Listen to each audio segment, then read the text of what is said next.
एक घना मैंने बना रखा है, ये देखिए इसमें जो है लंबाई L दे रखी है, चौड़ाई B दे रखी है, ऊंचाई H दे रखी है। तो आज हम पता करेंगे चारों दीवारों के क्षेत्रफल का फॉर्मूला। मैं आपको बताता हूँ, चार दीवारें, अगर ये आपका घर है, मान लीजिए ये घर है, घर तो ऐसे ही दिखता है, ठीक है, घर का कमरा ऐसे ही दिखता है, रूम जो है वो ऐसे ही दिखता है। उसमें चार दीवारें होती हैं। चार दीवारें कौन कौन सी होंगी, ये ध्यान देंगे। ये देखिए एक दीवार तो ये होनी चाहिए, ठीक है, ऐसे एक दीवार ये हो गई, और एक दीवार आपकी ये हो गई, ठीक है, एक दीवार ये आपकी ये हो रही है, ये दीवार हो गई, और एक दीवार तो ये फ्रंट वाली है आपकी, ये जो है ना ये फ्रंट वाली, मैं ऐसे लाइन मार दे रहा हूँ इसमें।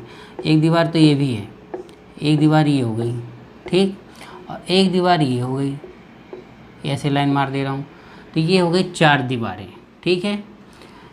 कौन कौन सी हो गई, एक तो ये वाली जो पीछे की साइड में है, ये अभी मैं पॉइंट से दिखा देता हूँ आपको। जैसे ये मान लीजिए A है, ये मान लीजिए B है, ये का C है, ये D है। तो यहाँ ABCD एक दीवार है, ठीक है। यहाँ पे मान लीजिए E है, यहाँ पे मान लीजिए तो BCEF एक दीवार है, ये GH लिख लीजिए, ये H हो गया। अब यहाँ FEGH एक दीवार हो गई। अब यहाँ ऊपर की बात कर, ऊपर का दीवार है नहीं, ये तो छत हो जाएगी। और इस साइड की बात करेंगे, इस साइड की, तो ADGH एक दीवार हो जाएगी, ठीक है। तो ये चार दीवारें हैं, इन्हीं के दीवारों का क्षेत्रफल पता करना है। तो देखिए सिंपल है, अगर हम चारों दीवारों का क्षेत्रफल पता करें तो एक पता कर लेंगे तो उसके सामने वाला सेम होगा, क्योंकि रेक्टेंगल से ही तो हमारा घनाभ बनता है। तो उसी हिसाब से अगर हम चारों दीवारों का क्षेत्रफल का फार्मूला ज्ञात करें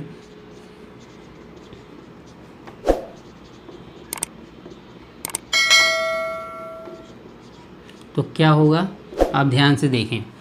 एक तो ये है, इसमें क्या है लंबाई, इसमें ये चौड़ाई है, और ये क्या है ऊंचाई है। तो अगर हम इसके क्षेत्रफल की बात करें तो B इंटू H हो जाएगा। B इंटू H, इसके सामने वाला भी B इंटू H होगा, क्योंकि ये भी B होगा। मैंने बताया रेक्टेंगल से ही घनाभ बनता है।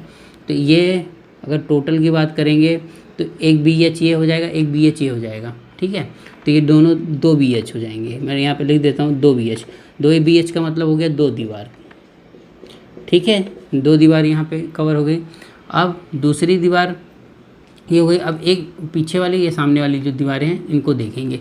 इसमें क्या क्या दिया है देखो, एक तो H दिया है, और ये देखो लंबाई L, तो L into H plus L into H, ये भी 2LH हो गया। अब टोटल दीवार कितनी हो जाएंगी, 4 दीवारें हैं, ठीक है। तो ये तो 2 दीवारों का क्षेत्रफल हो गया, 2 दीवार,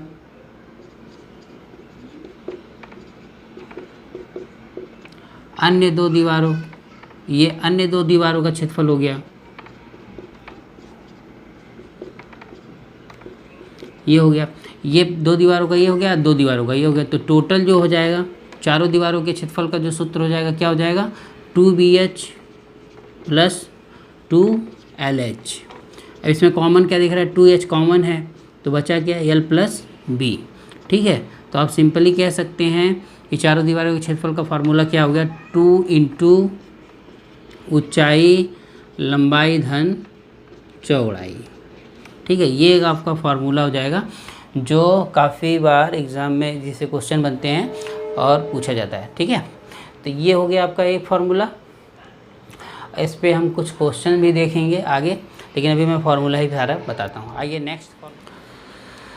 तो जैसा कि अभी हमने देखा कि वो डायगोनल और XYZ का क्या रिलेशन है, हमें 3 सरफेस की डायगोनल्स पता है, XYZ, ठीक है। अभी क्या है, जब ये 3 सरफेस, जैसे जो 3 एडजेसेंट सरफेस है, यदि 3 एडजेसेंट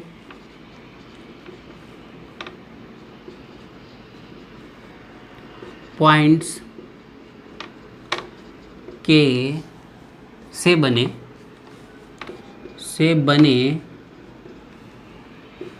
विकर्ण XYZ हो तो वॉल्यूम क्या होगा। वॉल्यूम कभी कभी ऐसा क्वेश्चन आए तो वॉल्यूम आपको कैसे फाइंड करना है, तो आपको LBH की ज़रूरत पड़ती है, लंबाई की, चौड़ाई की, ऊंचाई की। तो ऐसे घनाभ के लिए हम क्या कर सकते हैं, क्या फार्मूला अप्लाई करेंगे, वो आपको मैं यहाँ बताना चाहता हूँ। तो यहाँ पे देखिए सिंपली हम क्या करेंगे, यहाँ से यहाँ पर देखिए इस वाले इक्वेशन में, इस वाले में यहाँ से अगर हम एल स्क्वायर बराबर निकालें तो यहाँ क्या आएगा आपका, ध्यान से देखना, minus B square plus H square हो जाएगा। ठीक है, H square B square plus H square की जगह पे हम क्या लिख सकते हैं, वाई स्क्वायर लिख सकते हैं। तो लिख दीजिए वाई स्क्वायर लिखेंगे। इसको अगर आप सॉल्व करते हैं तो आएगा, ठीक है, ये चीज़ आ जाएगी X square plus Z square minus Y square by 2 हो जाएगा, क्योंकि ये 2 वाई स्क्वायर होगा तो वाई स्क्वायर से माइनस ये वाई स्क्वायर घट जाएगा तो आ जाएगा माइनस वाई स्क्वायर। तो ये चीज़ आ गई एल स्क्वायर की वैल्यू। ठीक है, अगर एल बराबर निकालेंगे तो under root X square plus Z square minus Y square by 2 आ जाएगा। ठीक है, चलो ये हो गया आपका। अब बी स्क्वायर और सेम ऐसे ही निकाल लीजिए, क्योंकि यहाँ पे देखिए माइनस कौन हो गया, एल था तो वाई हो गया। ठीक है, तो ऐसे बी है तो एच हो जाएगा। तो यहाँ पर जेड स्क्वायर। ठीक है, अब ऐसे ही एच स्क्वायर निकालेंगे आप तो सेम है Y square plus Z square minus X square by 2 हो गया। अब ये तीनों हो गए। अब इनका क्या है ना, अभी देखो वी बराबर क्या होता है, under root L, sorry V बराबर होता है एल बी एच। ठीक है, तो एल बी एच आपको पता होना चाहिए। तो यहाँ पे मैं अगर स्क्वायर कर देता हूँ दोनों साइडों का, वी स्क्वायर बराबर होता है L square B square H square. अब इसकी वैल्यू ये रख देते हैं हम। अगर हम वैल्यू रखेंगे तो क्या मिलेगा हमें,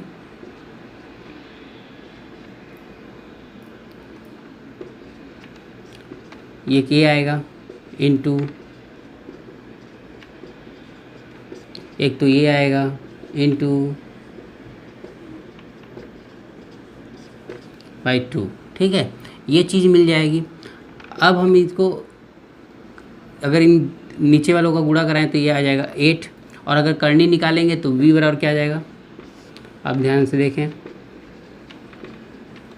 एक ब्रैकेट में हो जाएगा X square plus Z square minus Y square, ये ब्रैकेट में हो जाएगा, और ये यहाँ पर हो जाएगा Y square plus Z square minus X square, ये भी ब्रैकेट में हो जाएगा, और इसका 8 का वर्गमूल निकल जाएगा 2 कड़ी में 2। तो ये एक फार्मूला निकल के आएगा जब हमारे एडजेसेंट पॉइंट के जैसे जो भी इस लाइन इस तरह से मिल के बनते हैं, ये जो विकर्ण है, ये जो विकर्ण है, ठीक है, इस तरह का जो विकर्ण है एल, अगर ये बी हो ये एच हो, तो इस केस में जो एक्स है ये वाई है, और यहाँ से अगर ये बनता है जेड, तो इस तरह से इस केस के लिए ये वॉल्यूम का फार्मूला होगा। तो वॉल्यूम का फार्मूला आपका निकल के क्या आ गया, under root X square plus Y square minus Z square into X square plus Z square minus Y square into Y square plus Z square minus X square, और पूरे के बटे 2 अंडर रूट 2 हो गया। ठीक है, तो ये इतना बताना था। अब हम न्यूमेरिकल्स की तरफ बढ़ेंगे,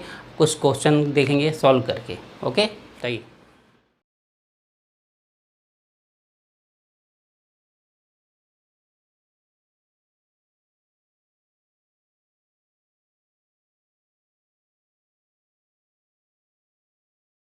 पहला क्वेश्चन देखिए, इसमें दिया है यदि घनाभ के 3 फलकों जो एक किनारे पर मिलते हैं तथा उनके क्षेत्रफल क्रमशः 32, 24, 48 सेंटीमीटर स्क्वायर हों तो घनाभ का आयतन ज्ञात करें। ठीक है, आयतन पूछा है, क्षेत्रफल दिया हुआ है, एक्स और वाई जेड के मान दिया हुआ है यहाँ पर, जैसा कि मैं भी स्टार्टिंग में बता चुका हूँ आपको कि क्या क्या दिया है। तो यहाँ पे इस ऐसा केस है, एक्स बराबर 32 सेंटीमीटर स्क्वायर दिया है, वाई बराबर आपका 24 सेंटीमीटर स्क्वायर दिया है, और जेड बराबर दिया 48 सेंटीमीटर स्क्वायर। तो इसमें इस केस के लिए मैंने बताया था formula under root X Y Z. ठीक है, यहाँ पे एल बी एच निकालने जाएंगे तो काफ़ी लंबा प्रोसेस हो जाएगा, इसलिए सॉल्व करेंगे आप। तो इसके लिए देख लीजिए, वी बराबर under root X Y Z वाला फार्मूला लगाएंगे और आप इसमें वैल्यू पुट करें तो देखें क्या मिलता है। ठीक है, अब यहाँ देखें 32 इंटू 24 इंटू 48 है, यहाँ भी 16 निकल रहा है।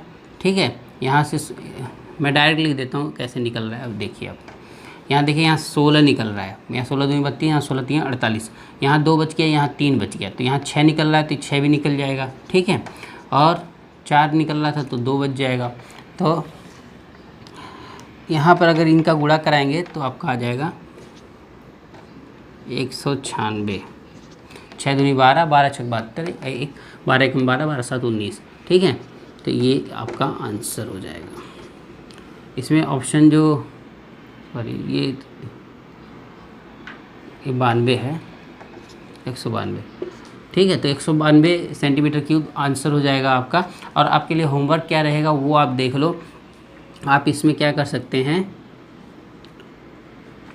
आप इसको 64 कर दें, ठीक है, और इसको 48 कर दें, और आपके लिए ये होमवर्क रेडी है। आपको जो है कमेंट में सॉल्व करके इसको बताना है, ठीक है। तो आइए नेक्स्ट क्वेश्चन देखते हैं। अभी ये क्वेश्चन देखिए, दूसरा नंबर क्वेश्चन है, एक घनाभ के 3 सतहों के विकर्ण 13 सेंटीमीटर अंडर 281 सेंटीमीटर 20 सेंटीमीटर हो तो घनाभ के कुल सतह का क्षेत्रफल होगा। ए ऑप्शन है 650 सेंटीमीटर स्क्वायर, बी ऑप्शन है 658 सेंटीमीटर स्क्वायर, और सी ऑप्शन है 664 सेंटीमीटर स्क्वायर, डी ऑप्शन है 628 सेंटीमीटर स्क्वायर। तो इस क्वेश्चन को आप कैसे सॉल्व करेंगे वो मैं आपको अच्छे से बताता हूँ। देखिए इसमें आपको अगर टीएस से पता करना है, टीएस से ही पूछा गया है इसमें, तो टीएस से पता होने के लिए क्या होना चाहिए, इसका फार्मूला आपको अगर पता होगा तो 2LB + BH + HL होता है। अब LBH पता होना चाहिए, जबकि इसमें दिया नहीं है, सब डायगोनल की वैल्यू दी है, ठीक है। तो D1 दे रखा है, मान लो D1 क्या है, इसको हम कहते हैं x कह सकते हैं। अगर सतह के विकर्ण दिए हुए हैं तो 13 सेंटीमीटर, y दिया है √281 सेंटीमीटर, z 20 सेंटीमीटर। तो इसको तो मैंने आपको एक एक्सप्लेन करके बताया था कि जब विकर्ण दिए हों तो LBH से डायगोनल से क्या रिलेशन होता है। तो मैंने बताया था सिंपली कि L² + B² H² बराबर होता है x² + y² + z² बराबर /2 होता है, ठीक है, ये होता है। और फिर x² बराबर इंडिविजुअल देखेंगे तो L² + B², y² बराबर होगा B² + H² और z² होता है H² + L²। अब इससे भी निकाल सकते हैं, तो LBH की वैल्यू अगर आप फाइंड कर लेते हैं तो आपका आंसर आ जाएगा। ये तो हुआ कन्वेंशनल मेथड जो आपको स्टेप बाय स्टेप सॉल्व करना होता है, तो आपको इसको अप्लाई करना है। लेकिन अगर आपको स्मार्ट वे से सॉल्व करना है तो देखिए यहाँ 3 विकर्ण दिए गए हैं, 3 विकर्ण हैं, तो आप विकर्ण के लिए जब 3 विकर्ण है तो 3 समकोण त्रिभुज भी होंगे, सिंपली है। तो 3 समकोण त्रिभुज आप इमेजिन कीजिए। चलिए मैं एक समकोण त्रिभुज बनाता हूँ यहाँ पे, ठीक है, ये लो, ये आपको मान लो समकोण त्रिभुज है, ठीक है। ये 13 सेंटीमीटर दे रखा, विकर्ण मैंने लगा दिया। अब आपको ट्रिपलेट अगर याद होगा तो 12 और 5 दूसरे जो साइड्स हैं ये 12 और 5 होने चाहिए, ठीक है, ये हो गया। अब हमारी कोशिश रहेगी, चूँकि ये घन है, घन में भुजाएं सब एक ही साथ हैं, तो हम दूसरा जब एक समकोण त्रिभुज बनाएंगे तो फिर से बनाएंगे एक, तो वहाँ पर √281 है, ठीक है। अब हम इसकी ऐसी सेटिंग करेंगे कि इसमें से कोई कॉमन इसमें चला जाए, ठीक है, इसमें से कोई कॉमन इसमें चला जाए। तो अगर हम 12 लेते हैं, 12 तो 12 बढ़िया बना दिया ना, ठीक है। अब √281 है इसमें। अब हम ऐसी सेटिंग बैठाएंगे कि इनमें से एक कॉमन इसमें चला जाए, ठीक है। तो आप देखें, तो मान लीजिए 12 मैंने पहले ले लिया, तो 12 बढ़िया हम 144 हुआ, 144 में 281 घटाएंगे, 281 से अगर 144 आप घटाते हो तो ये 137 आ रहा है, ठीक है। तो 137 क्या है, किसी का वर्ग होता नहीं है, तो ये सेटिंग तो बैठेगी नहीं, ठीक है, तो इसको छोड़ दो आप। अब यहाँ पर नंबर है 5 का, आप 5 × 5 = 25 कर लो, अब 281 - 25 करो, ठीक है। तो देखो अब क्या आता है, ये आया 256 16 का होता है, तो 16 और 5 का बैठ रहा है, तो एक तो भुजा हो जाएगी 5 और एक हो जाती है 16।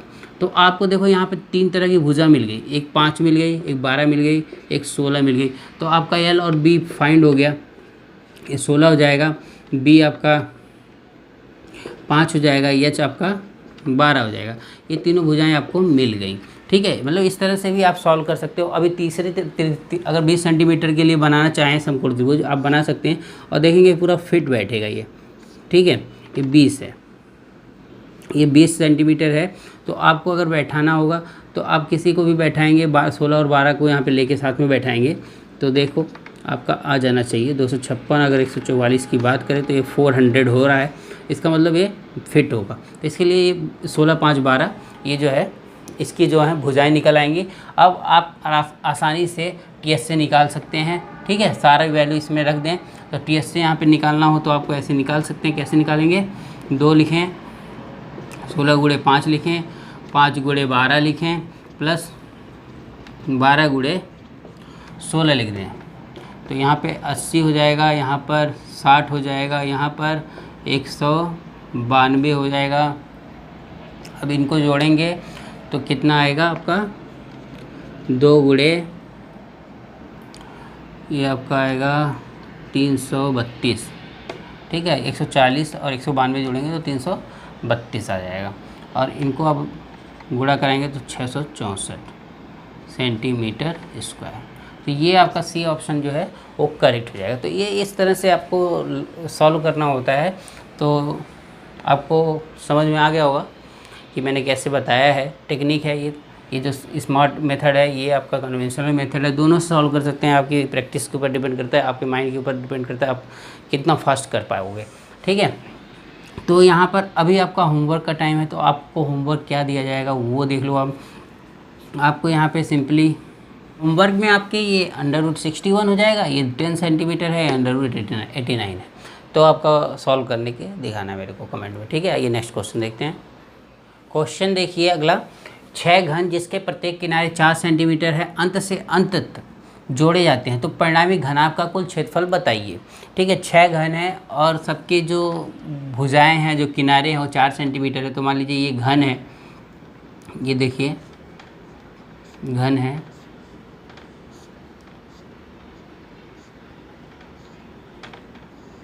ये घन है, इसके जो भुजाएं हैं वो 4 सेंटीमीटर हैं। अब ये टोटल 6 हैं, ठीक है, इंटू 6। अगर 6 हैं और आपस में ऐसे इन टू इन, मतलब ये पोर्शन अगले पोर्शन में ऐसे ऐड किया जा रहा है, ठीक है। अगर ऐसे ऐड करें तो देखिए क्या होता है। अब हम ऐड करते हैं इसमें, ये ऐड कर दिया, ठीक है। तो ये भी 4 सेंटीमीटर हो जाएगा। तो ऐसे ही 4 सेंटीमीटर अगर हम 6 बार ऐड करेंगे तो ये टोटल जो वो हो जाएगा, कितना हो जाएगा, 4 × 6 हो जाएगा, ये 24 सेंटीमीटर हो जाएगा। बोलिए, ये 24 सेंटीमीटर हो जाएगा, ठीक है। तो ये 24 सेंटीमीटर इसकी लंबाई हो जाएगी, ठीक है। बाकी ये देखिए ये पोर्शन और ये पोर्शन, ये इसमें कोई चेंजिंग हो नहीं रही है। तो हमारा जो बी रहेगा वो 4 सेंटीमीटर रहेगा और एच भी जो है वो भी 4 सेंटीमीटर रहेगा। क्योंकि इनमें कोई चेंज होने नहीं वाला, ये इन टू इन जोड़े जाते हैं तो ये इसी दिशा में इसकी लंबाई में वृद्धि होगी, ठीक है। तो एल बी एच मिल गया। तो घनाभ का कुल सतह का क्षेत्रफल पूछ रहा है, तो आपका TSC निकालना है। तो TSC का फार्मूला क्या होता है, 2 × LB + BH + HL। अब फटाफट गुणा करा दो आप, 24 × 4 + 4 × 4 + 4 × 24। अब कितना आ रहा है ये देख लो, 96 आया, 16 आया, ये भी 96 आया।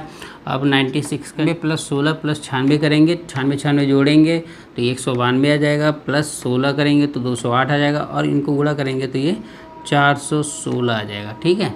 तो 416 ये देखिए बी ऑप्शन दिया हुआ है, ये करेक्ट हो जाएगा। तो यही था इस क्वेश्चन में, ऐसे ही सॉल्व करना था। काफ़ी इंपॉर्टेंट क्वेश्चन था जो मैंने आपको इसमें बताया है।